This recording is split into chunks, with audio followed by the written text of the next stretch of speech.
Siapa yang anu Patia? Siapa yang anu Patia, ingat tak? Kata dia tuh ibu guru yang ada cincinnya. Ibu guru yang ada cincinnya. Dia pernah ngomong? Yakin ibu?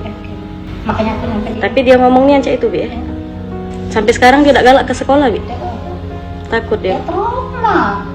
Udah seminggu Iya.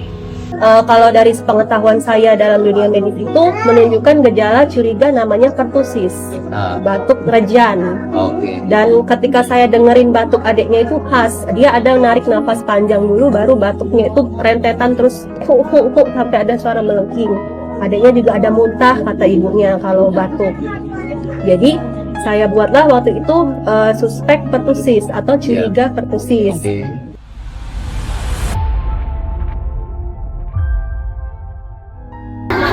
Sebelumnya viral di media sosial ada siswi SD 150 Palembang bernama Fatia yang terlihat matanya merah lebam. Dan tentunya kondisi ini membuat orang tua Fatia khawatir. Ada apa yang terjadi di sekolah?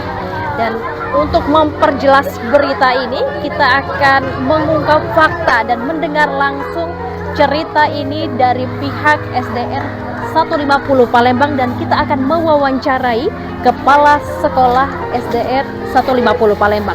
Ikuti kami terus untuk mengungkap fakta di Saksi Kata hanya di Tribun Sumsel.